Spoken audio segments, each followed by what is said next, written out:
The site of Angkor in Cambodia is made up of a large group of monuments spread over an area of roughly 230 square kilometers. The hundreds of temples comprised on the site were once part of an extraordinary administrative and religious center. Angkor is divided into three principal sites: Angkor Wat, the city of Angkor Thom, and the Thom. Angkor Wat is not only the largest, but also the best known and most majestic temple. In Khmer, Angkor Wat means pagoda of the city. The building is a perfect example of Khmer art. Started in the 12th century, it took 37 years to complete. But Angkor Wat was also a town.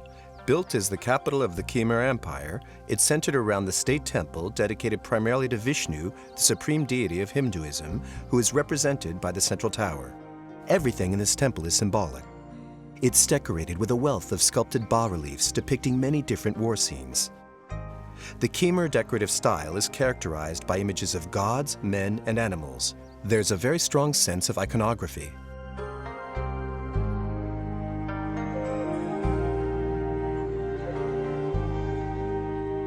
Also deeply symbolic are the external walls, which represent the mountain chain surrounding Mount Meru, the center of the Hindu universe. For the Cambodians, this place is a source of inspiration, comfort, and great national pride, worshipped and adored by all. Another distinctive feature are the sculptures of young women on the walls and monuments bare-chested with large breasts. These are the Asparas, the celestial dancers.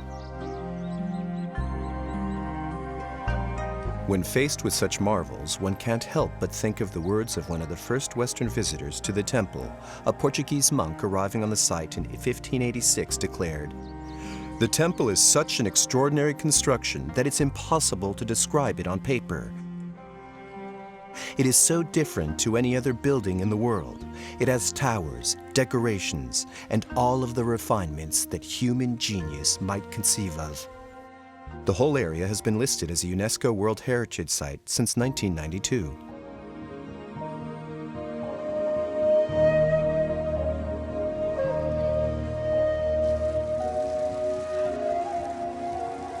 Not far away, Tonle Sap is the largest lake in Southeast Asia. Like a heart, the lake expands and contracts to the rhythm of the monsoons. The waters are low from February to June and high from July to November. Its surface area increases by 4 times and its depth by 10 times, a phenomenon caused by the flood waters of the Mekong River, into which it flows. This immense inland sea, which floods surrounding forests and fields, is also one of the richest areas in the world in terms of bird and fish populations. Tonle Sap supports a population of almost 3 million inhabitants, mostly fishermen. More than half of them have lived in the lake's floating villages for many generations.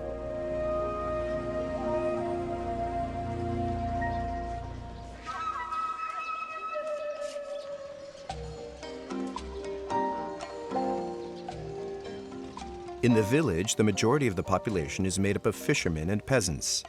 Along the main street are hundreds of houses on stilts. The most beautiful are made out of wood, others of straw. The women chop up fruit, the men carry the wood, the children play with the pigs, and the militiamen play cards.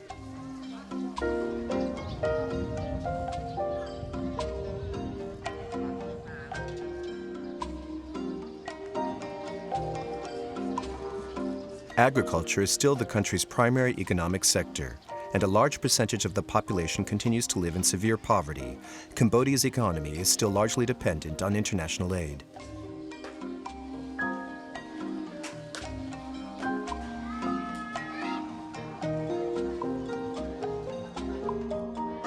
However, thanks to the growing textile and tourism industries, quality of life is slowly improving. Buddhism, the official state religion since 1989, accounts for 96.4% of the population.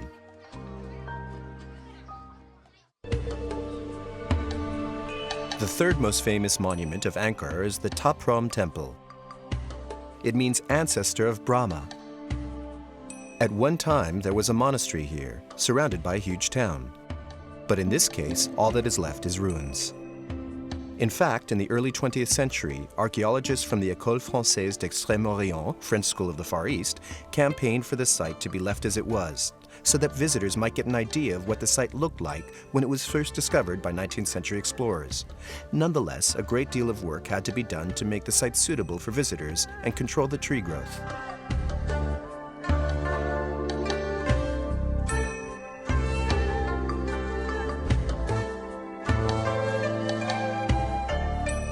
Located at the center of this ancient area, the temple is reminiscent of Praslin, another site on which vegetation has enveloped the stones.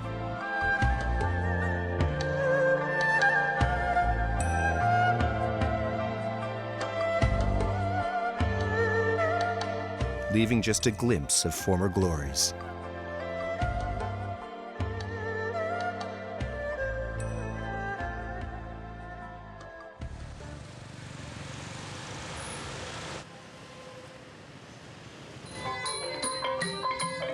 Introduced into the Khmer territory in the 13th century, Buddhism finally managed to win over the Angkor sovereigns, replacing Hinduism as the primary religion.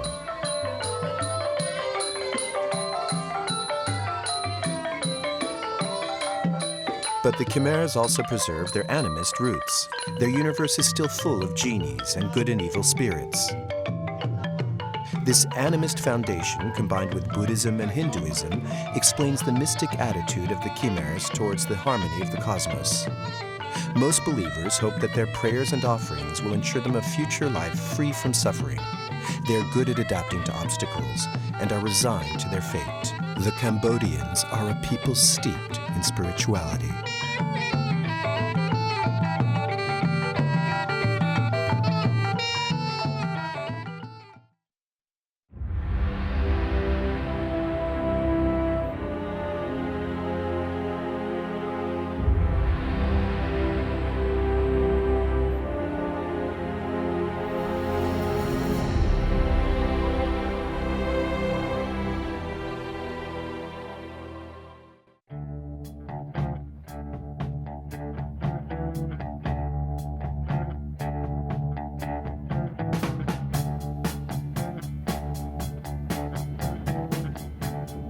San Francisco is probably the most European of all American cities. Located in California, on a peninsula surrounded by the Pacific Ocean, it provides some of that old continental charm in a context which is very clearly New World. San Francisco is perched at the water's edge. San Francisco is one of the few American cities which is built on a human scale. Its unusual topography has prevented it from being developed on a larger scale. The opulent curving hills provide welcome relief from the rigid lines of the American grid system.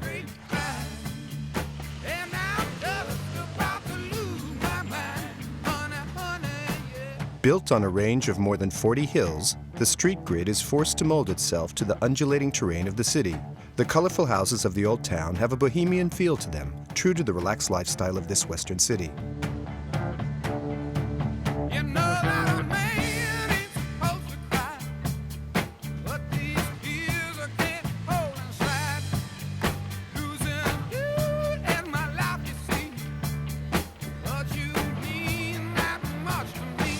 The cable car is a small wooden carriage with no motor.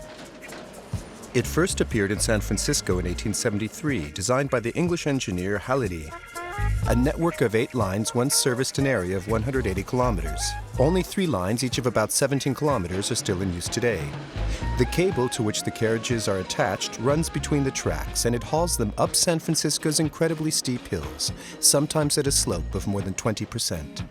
To stop and start the car, the driver uses a lever to release or tighten the grip on the cable. 4 different brake systems enable them to control the staggering descents.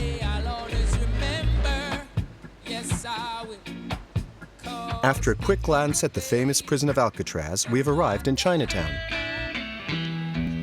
San Francisco's Chinatown, founded in 1848, is the largest Chinese community outside of Asia. The fish markets, shops, and restaurants give the area a very authentic feel. It really feels like China. Fisherman's Wharf runs along the northern edge of San Francisco.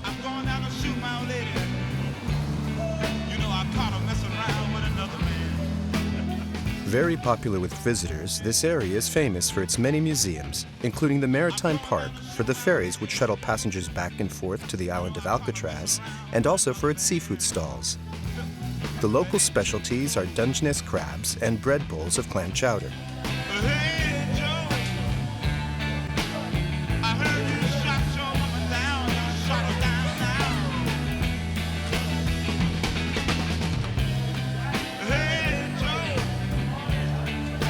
Some of these restaurants are real culinary institutions. They have been run by the same family for generations.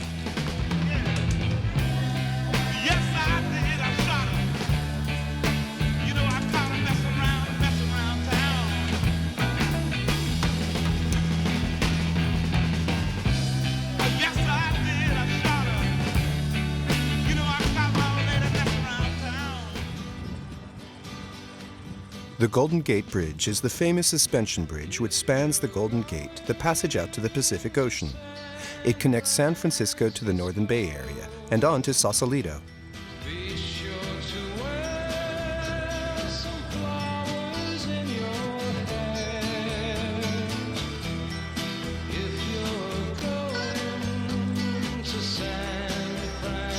At the foot of the bridge is Fort Point, the main defense stronghold for the city during the Civil War. Over 2,700 meters long, the Golden Gate was, until 1964, the longest suspension bridge in the world, and even today, it is San Francisco's most famous monument, the maritime port to Asia and the East. During construction, the German architect Strauss faced an enormous number of challenges. Started in 1933, the construction took more than 4 years, but once finished, it transformed the economic profile of this once isolated area.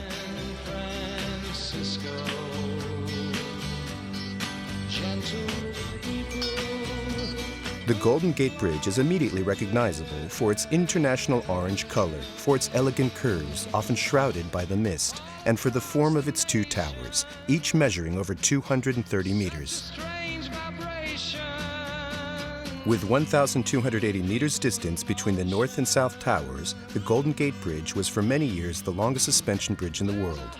It is a vital road link, connecting the city of San Francisco with the other major cities of Northern California, especially the town of Sausalito. Sausalito, the floating town, is unique within the Bay of San Francisco. During the Second World War, the town served as a naval shipyard and then a marine scrapyard. In the 60s, a hippie community settled here, making their homes in houseboats, turning Sausalito into a wonderfully eccentric floating town. An image of the great liberty in which America claims pride.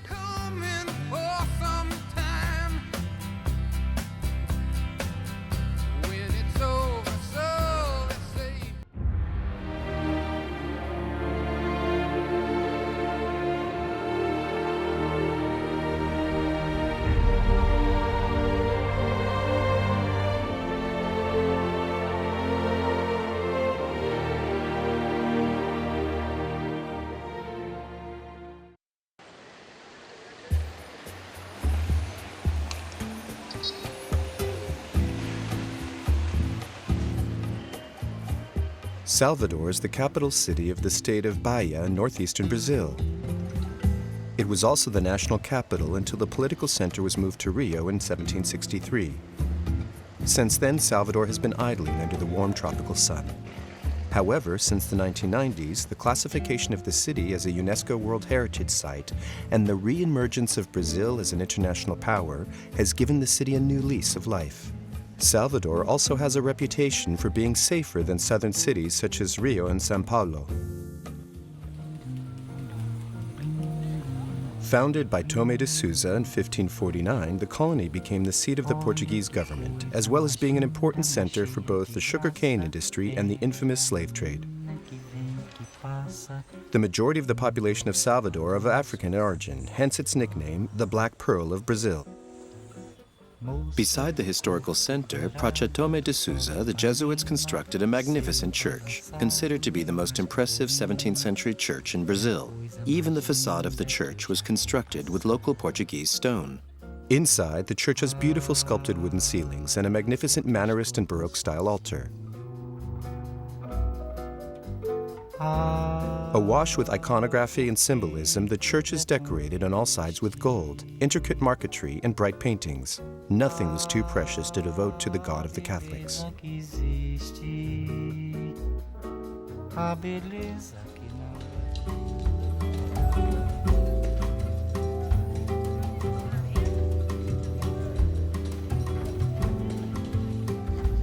In front of the cathedral, the Terreiro de Jesus Square, home to Brazil's first faculty of medicine, is a place of great historical and cultural significance, right in the center of Salvador de Bahia. Salvador's streets are lined with churches. This deeply pious city contains no less than 165 places of worship, each more richly decorated than the last. Sigo em frente pela orla, a vida desempenha seu papel. Baroque style was defined by the exaggeration of movement, abundant ornamentation, exuberance, and grandeur, all intended to add dramatic effect and tension. The churches are almost overloaded with decoration, beautiful azuleros imported from Portugal, trompe-l'œil frescoes, and allegorical sculptures.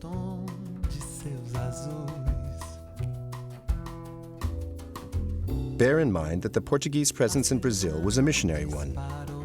Their aim was to convert the local population to Catholicism. The goal of the Baroque religious structures was to impress. Sua imagem aparece nos lugares que já fui feliz. Listed as a UNESCO World Heritage Site in 1985, Pelourinho is the historical center of Salvador de Bahia. With its narrow streets bustling with people, its art galleries and concert halls, and its street cafes, this area has a fantastic buzz. Many years ago, this was where slaves were publicly executed. Nearby is the Do Carmo Church and Convent. Built in the 16th century, is one of the largest monasteries in Brazil. After a fire in 1788 destroyed the original building, the church was rebuilt in 1803.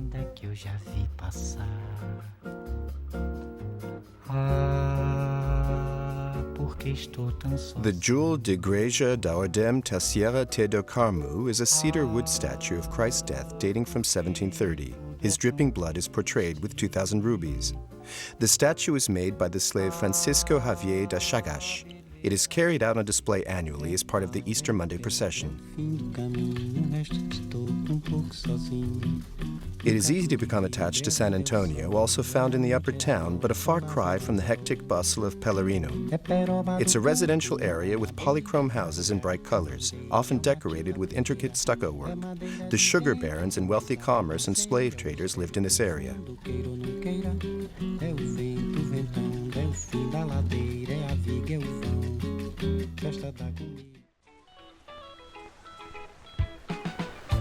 But the real reason why tourists travel from around the world to Brazil and also to Salvador is for its magnificent white sandy beaches.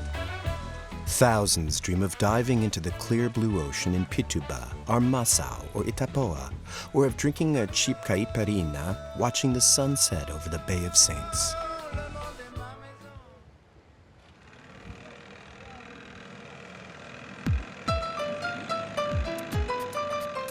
Now we'll leave Salvador and take a boat out to Moro.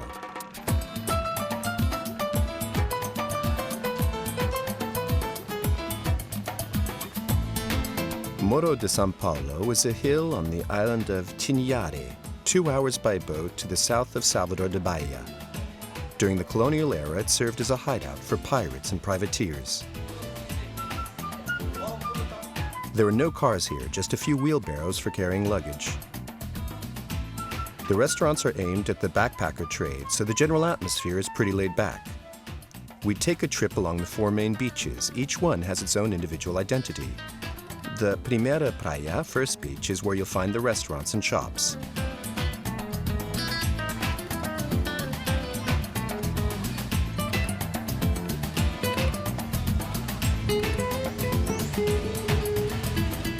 Despite the influx of tourists, Morro de São Paulo has succeeded in preserving its identity as an island haven, hidden from the crowds.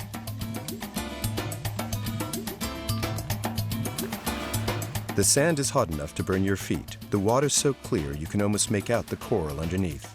And for those on a quest for peace and calm, there's the Cataria Praia, the fourth beach, with dreamy white sands and coconut trees. Perfect for a romantic getaway, the fourth beach is a popular spot for honeymooning couples. Many choose to prolong their stay on Moro, drawn in by the relaxing pace of life. Some backpackers end up staying for several weeks. And when the time does come to leave, don't look back, for you might well regret ever leaving this island paradise in the Bay of All Saints.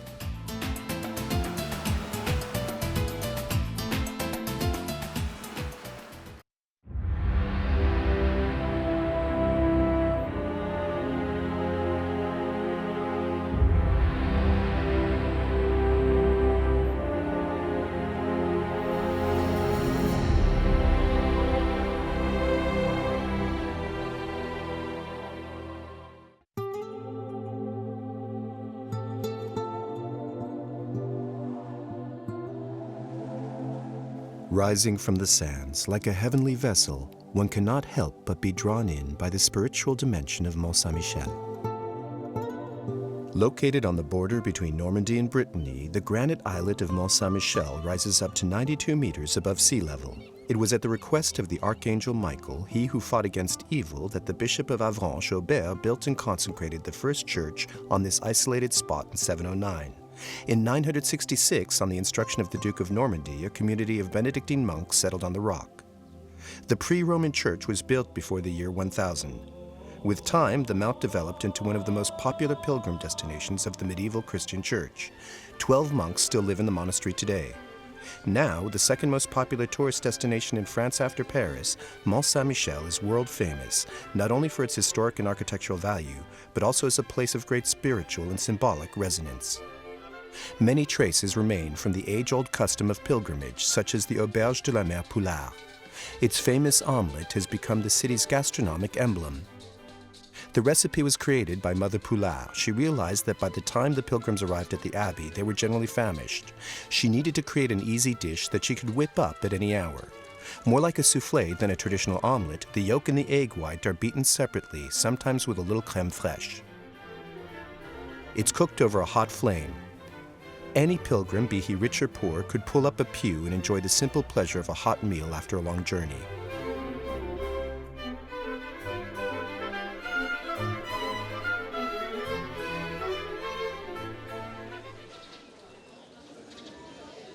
The Grande Rue is the main street of Mont Saint-Michel. It spirals around the rock, leading visitors up to the foot of the abbey. Visitors climb past the souvenir shops and boutiques, weaving their way through the crowds to get to the top. From here, we have an excellent view over the sacred site and its 11th to 16th century medieval architecture. The Gothic buildings of the abbey were completed during the 13th century, two 3-story buildings crowned by the cloisters and the refectory. During the 100 Years' War between England and France, the abbey's defenses were reinforced with tall military ramparts.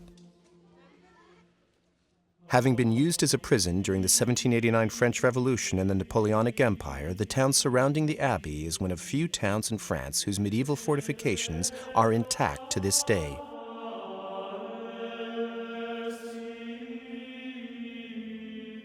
The history of Mont Saint-Michel is intimately linked to that of France. Burnt to ashes a number of times, the buildings of the Mont were rebuilt, each time a little better than before. It was in the 13th century that it took on the architectural form which we see today. Because of its highly unusual topography, the bay around the mount has the strongest tidal fluctuations in all of Europe. At low tide, the sea goes out at incredible speed, receding by almost 10 meters, and it returns like a galloping horse, recovering the shifting sands. At high tide, the rock is completely surrounded by water. Many an unlucky pilgrim, unaware or overly confident, has lost their life to these tides. The abbey itself was built on top of a collection of primitive crypts. It combines two architectural styles. The nave and the transepts, built over the former Carolingian church in the 11th century, are Romanesque in style, while the chancel and the side chapels are Gothic.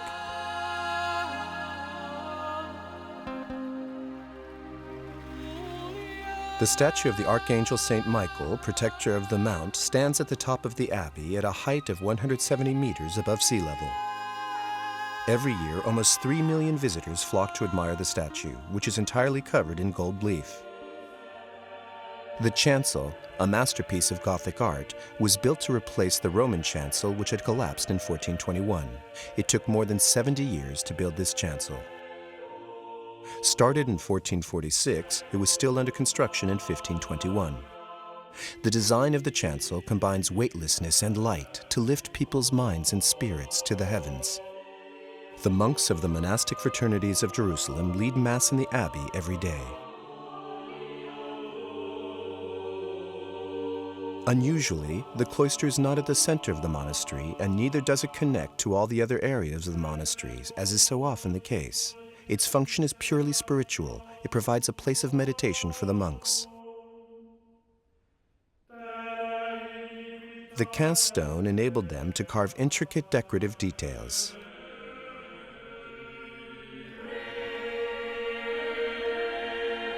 The refectory lies along one side of the cloisters. A structure of huge dimensions and perfect symmetry, it could accommodate the whole monastic community. Silence was obligatory throughout mealtimes. As a result, the monks developed a detailed gestural code for communicating during meals. The chapter house was the meeting hall where the daily life of the monastery was organized. After the foundation of the Order of St. Michael, it became the Hall of the Knights, a marvel of Gothic art.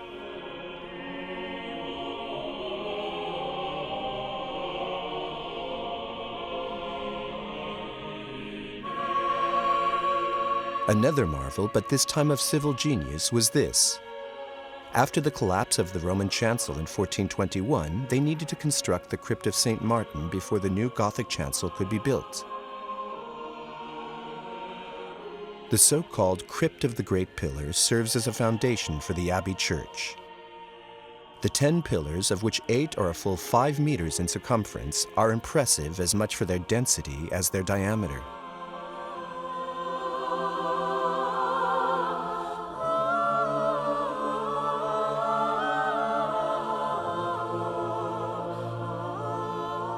Aside from the crowds of anonymous pilgrims, Mont Saint-Michel also attracted a great number of artists. Both Madame de Sévigné and Victor Hugo were fascinated by the site. For them, it was a vital source of inspiration and mysticism.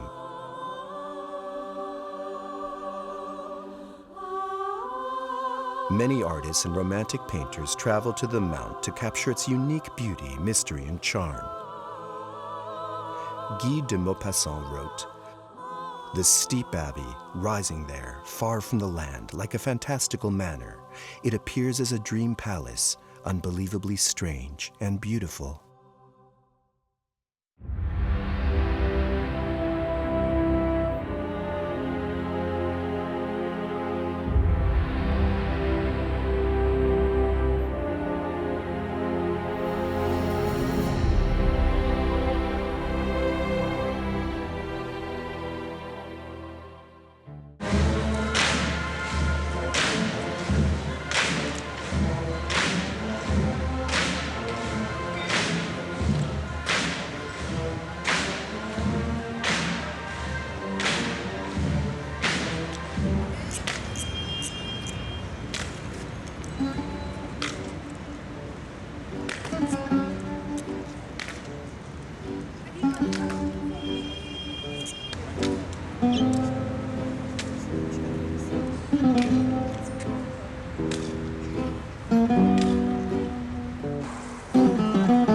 In around 800 BC, Athens developed from the fusion of a number of small villages around the Acropolis site.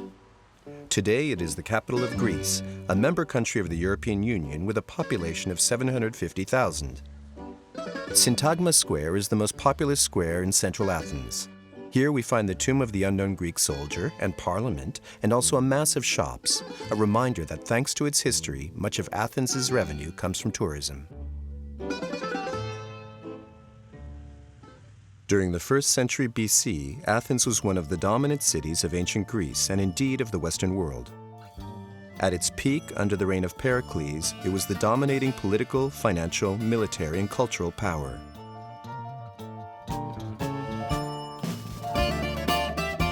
The National Archaeological Museum of Athens has one of the largest collections of Greek antiques in the world, with more than 20,000 pieces dating from prehistory to the end of classical ancient history.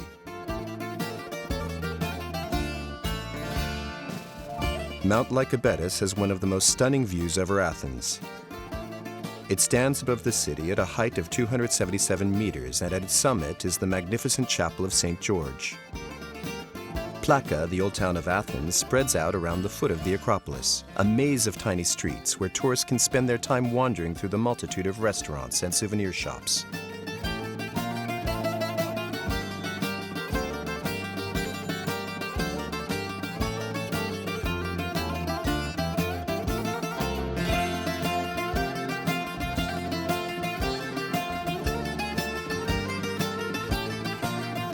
The area is full of beautiful neoclassical houses, and through it runs Adrianou Street, the oldest street in Athens.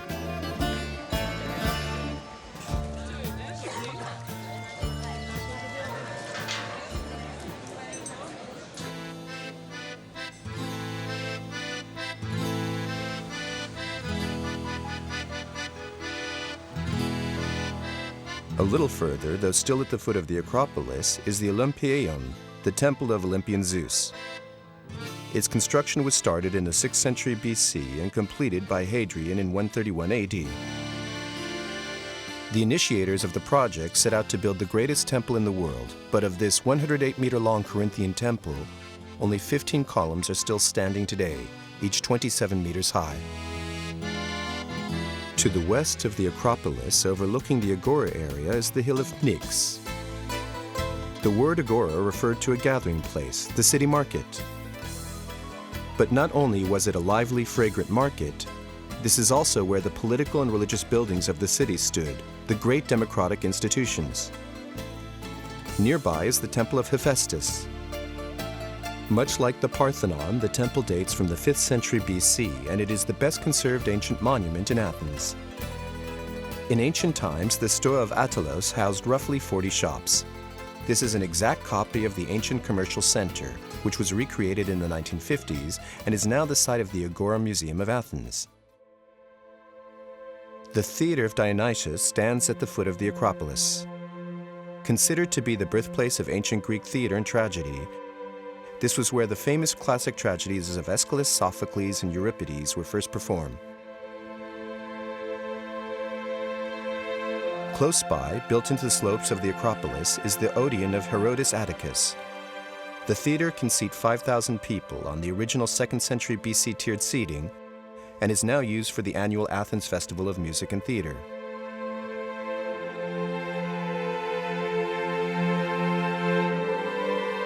The Acropolis, meaning High Town, is the highest point of the city.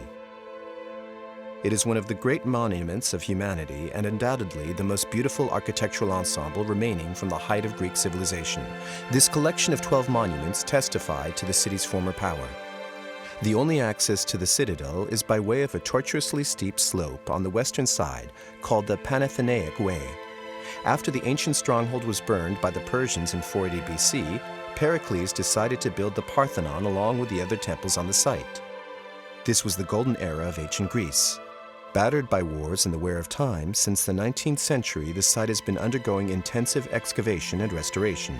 The Erechtheion Temple to the north of the Parthenon is the most perfect example of Greek architecture.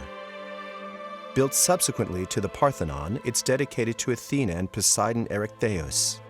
A tour around the temple demonstrates the complexity of the structure. This was partly due to its double dedication and partly to the slope of the land.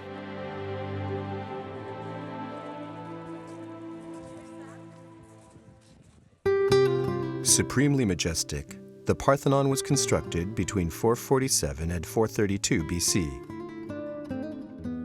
The monument and the Acropolis as a whole were built in honor of goddess Athena, protectress of the city. The Parthenon is her residence. Built over 15 years, entirely in marble, it has been considered since ancient times to be the perfect example of Doric architecture. The capitals of the columns are simple, and the design follows very strict rules of proportion.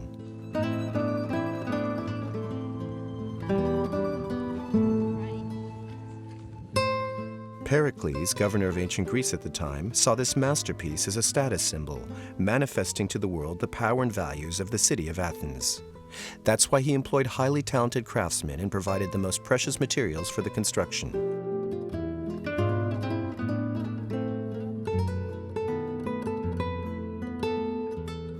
The Parthenon was listed as a UNESCO World Heritage Site in 1987.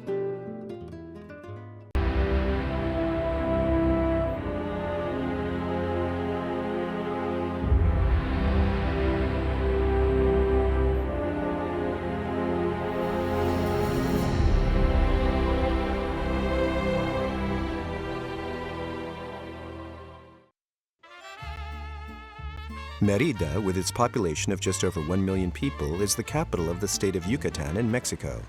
Built on the ruins of Toho, a Maya town which had been destroyed by the Spanish conquistadors on their arrival in 1542. The town's architecture is European in style. Mérida has a rich colonial past. The area around the Plaza Grande, the historical center, is filled with historical architecture and painting. Its buildings and museums take us on a journey through 4 centuries of colonial history. In the evening, the streets come to life with traditional local art forms, an array of concerts, dancers, and street performers. During the colonial era, the Spanish destroyed the religious and political buildings of the Mayas, replacing them with their own civil and religious structures. Finished in 1590, this was the first cathedral to be built in the New World.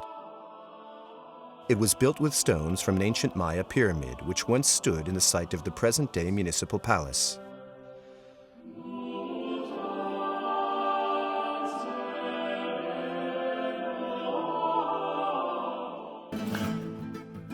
The Governor's Palace is considered to be the most outstanding example of Puk decorative architecture. It was discovered in an excellent state of repair, so very little restoration work was needed on it.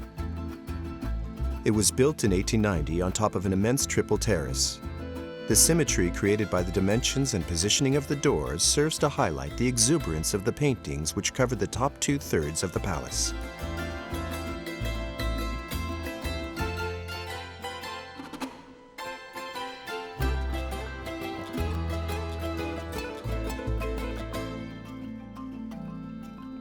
The Teatro Peón Contreras is the oldest theater in Mérida and one of the most important theaters in Mexico. Work started on the building in 1900 and it was inaugurated in 1908.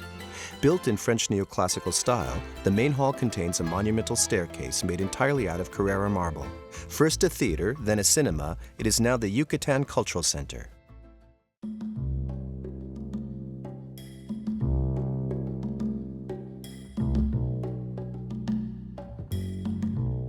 Luckily, the Spanish did not wipe out all traces of the ancient Maya civilization.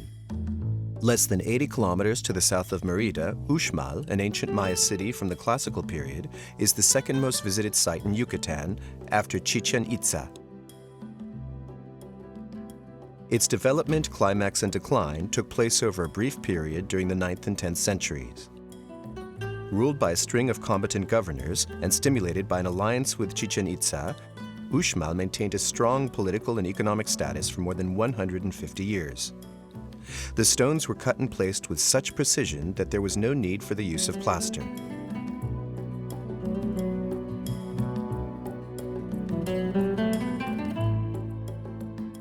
The complex consists of various pyramids and temples and a mixture of other buildings.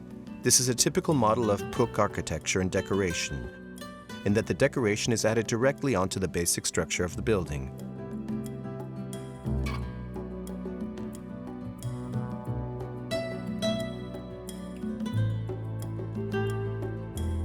At the back of the complex is a huge 9-level pyramid, the Great Pyramid of Uxmal. The building has a square base with sides of about 80 meters and is 35 meters tall. The temple, situated on the upper platform, accessible by way of large staircase, is known as the Temple of the Macaws because of the macaw reliefs which decorate the front facade.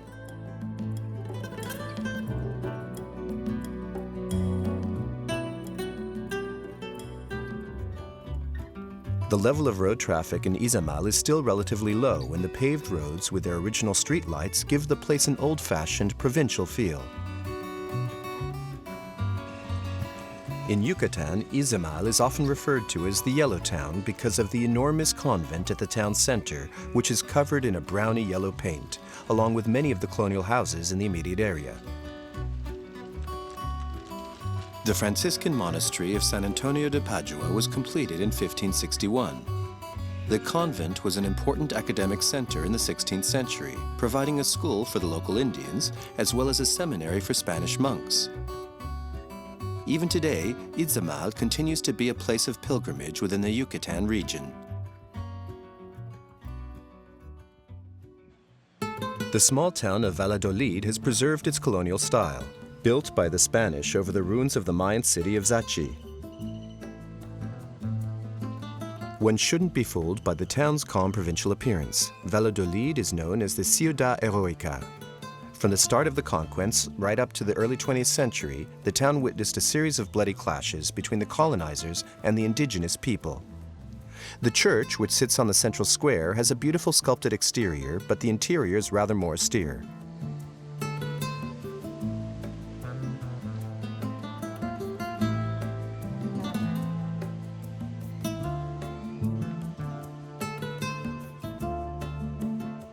The adjacent museum houses a number of original paintings which depict the town's history and the horrors of the Spanish conquest.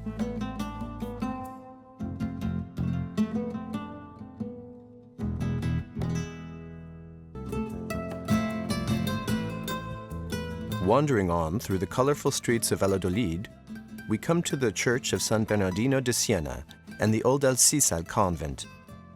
In true Franciscan style, the building is architecturally impressive, but the interiors are pure and simple.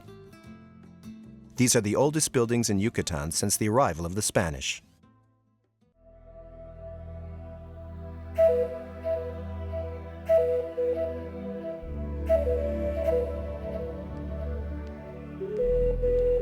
Chichen Itza.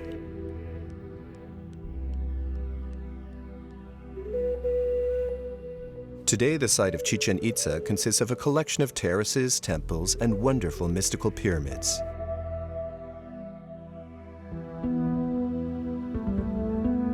It includes a number of monuments, such as El Castillo, one of the new wonders of the world. Not only is it the most visited Maya site in Mexico, it is also the most studied and the most controversial. The ruins of the site, which once covered an area of 25 square kilometers, have been very carefully restored. In 1988, in recognition of the genius of the Mayan builders, the site was listed as a UNESCO World Heritage Site. In 2007, the town was declared one of the new 7 wonders of the world. No doubt the most controversial, given that after almost a century of study, archaeologists still have not found an answer to questions such as, what was the chronology of the site? Who really lived there? Where did they come from? The general belief is that there were 3 main influxes of population to Chichen Itza, and that each period had its own distinct architectural style and identity. The town peaked between the 7th and 9th centuries at the apogee of the Mayan civilization. After that, the site emptied, and not until the 12th century, when the Toltecs invaded Yucatan, did it thrive again. The two cultures combined, which explains why the site now contains representations of the gods of both the Mayan and the Toltec civilizations. As many hieroglyphs have not yet been deciphered, the site of Chichen Itza is still steeped in mystery today, leaving a great deal to the imagination.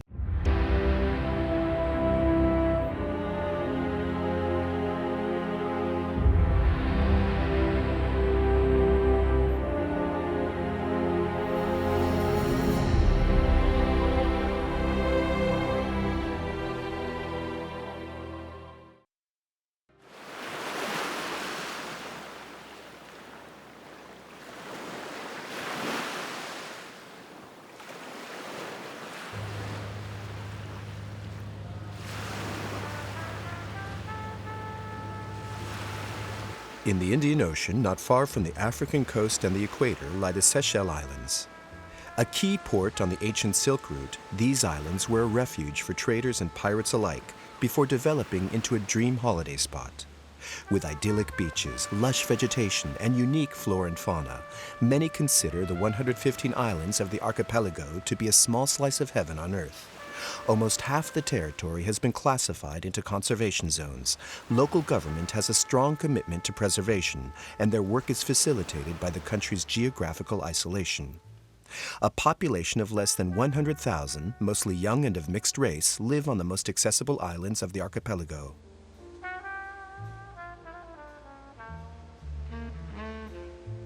The country is poor and there is little by way of agriculture, so for the locals, life potters by to the rhythm of the changing seasons.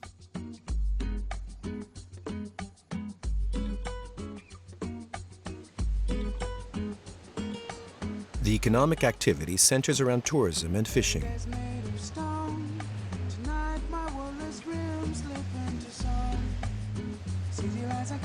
The capital, Victoria, is the largest town in the Seychelles and is the political, economic, and administrative center. It's located on the northeastern coast of Vallée, the main island of the archipelago. In 1502, when the Portuguese navigator Vasco da Gama discovered it, the island was still uninhabited. During the 18th century, France and England fought for power over this part of the Indian Ocean. At the time, the town was little more than about 100 wooden houses. Today, Victoria, the entry point to the Seychelles Islands, has more than 25,000 inhabitants, 1/4 of the country's total population. From here, we set out by boat to go to the Vallée de Mai on Praslin, the second biggest island in the Seychelles. The majority of the island is covered by rainforest, so that it's very dark, even during daylight hours.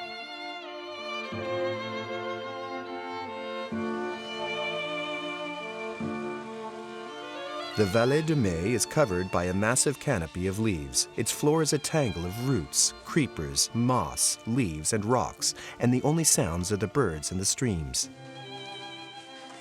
During the southern summer, from October to March, the forest is awash with heavy rains. The average monthly rainfall in January reaches almost 4 meters.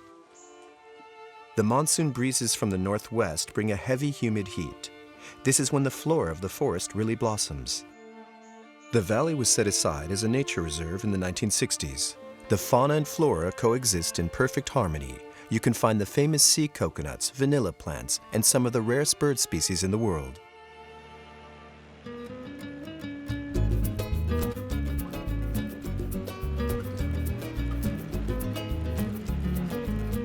La Digue is the third most populated island in the Seychelles. It's well loved for its glorious fine white beaches.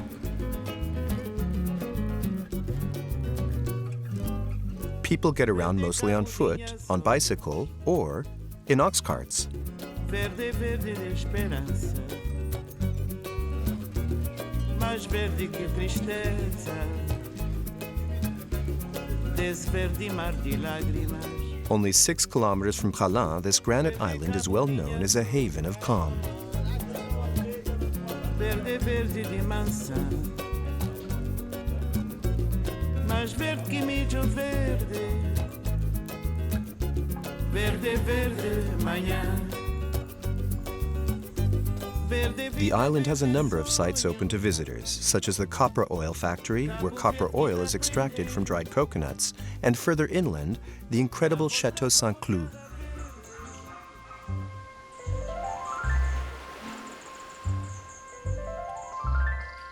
Visitors come to La Digue not only for the calm, but also for the superb beaches and the incredible landscapes sculpted by the wind and the sea over millions of years.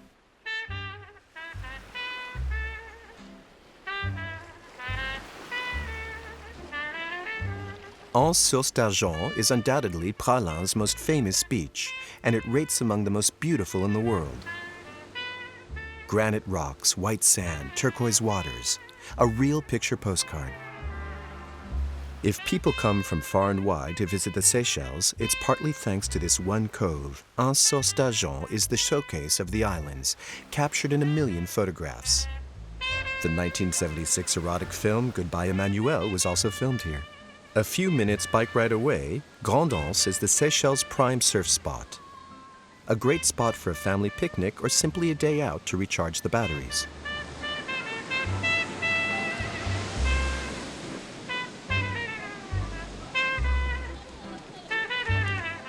And this is Petit Anse, protected by its rocky backdrop. This beach is a dream come true. Granite blocks in varying tones of grays and pinks, a long stretch of fine sand and sparkling blue sea. Incredible beauty lies not only on shore, but also in the depths. Hold me close and hold me fast. The magic spell you cast. This is lovely and rose. The sea around the islands is dotted with granite outcrops where coral grows in abundance, and it's swarming with colorful fish, turtles, rays, sharks.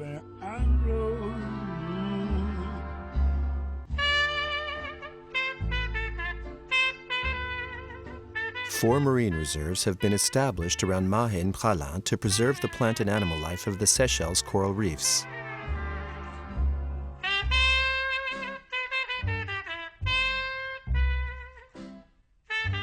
A fabulous lifestyle, magnificent landscapes, the Seychelles is the ideal getaway, a place where privileged few can come to experience paradise on earth. The population of the Seychelles has a mixture of European, African, and Indian origins. The inhabitants are French-speaking, though the native language is Creole. Like a piece of clay marked by giant fingerprints, these massive granite blocks are a characteristic feature of the Seychelles beaches. Beaten down by erosion, polished by the sea, the color of these incredible natural sculptures varies with the changing light of the day.